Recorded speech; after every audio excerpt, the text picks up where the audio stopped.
Esse projeto de anistia tem que ir para a rua, para frente do Congresso.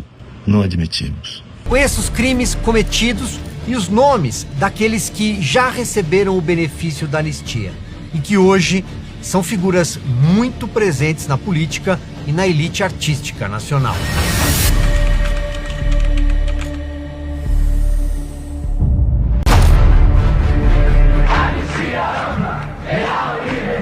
A anistia é o reencontro da nação consigo mesma. Foi por força da anistia de 1979 que o Partido dos Trabalhadores surgiu em fevereiro de 1980, no pátio do Colégio Sion, no bairro de Genópolis, na capital paulista.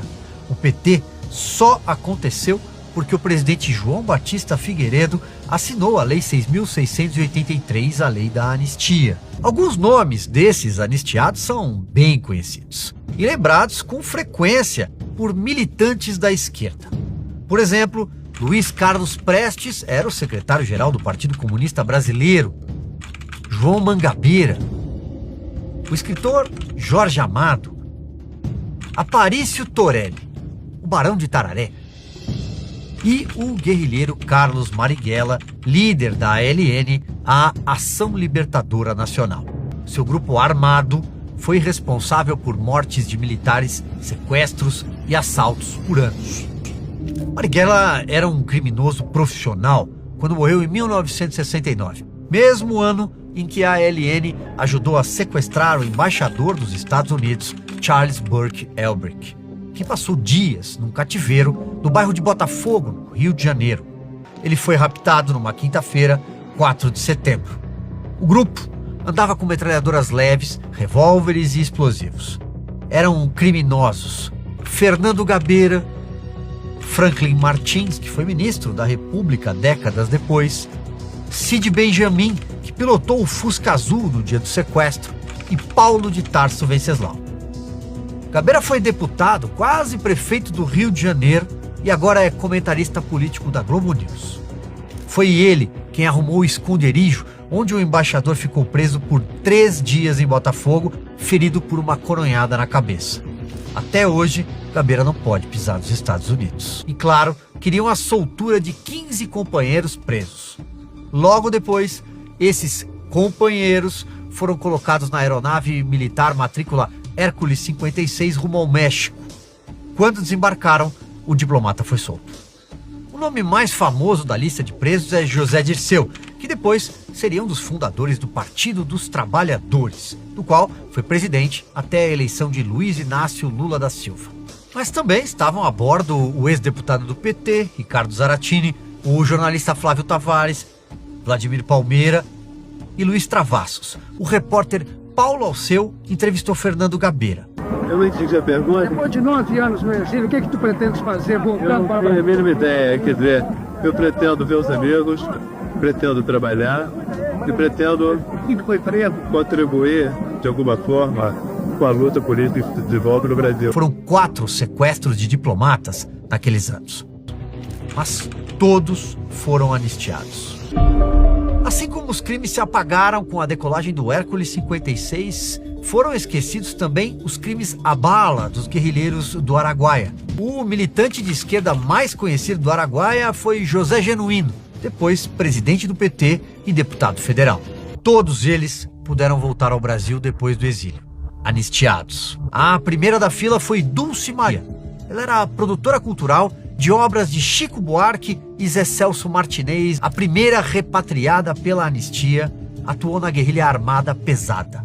Aprendeu a atirar com uma metralhadora leve com Carlos Lamarca. Era da VPR, Vanguarda Popular Revolucionária, o grupo de Dilma Havana Rousseff, que na época era mais conhecida por ajudar no roubo de 2 milhões de dólares que estavam no cofre do governador de São Paulo, Adhemar de Barros. Ela organizou 3 assaltos a bancos e foi anistiada. No dia 15 de setembro, retornaram políticos importantes na época. Miguel Arraes, Darcy Ribeiro e Márcio Moreira Alves, que irritou militares e culminou no ato institucional número 5. A Rede Globo, acusada até hoje de ter apoiado a ditadura, também apoiou a anistia.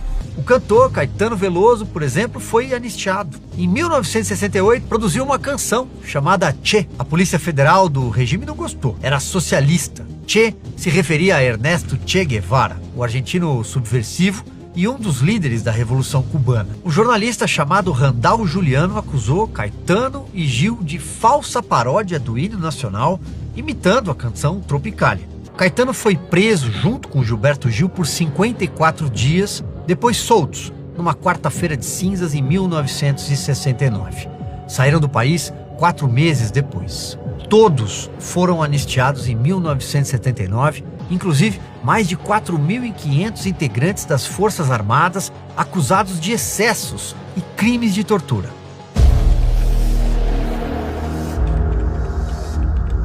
A cena política brasileira das décadas seguintes foi moldada pelos envolvidos na campanha da anistia de 1979. Aliás, o próprio movimento nasceu dentro de um partido político.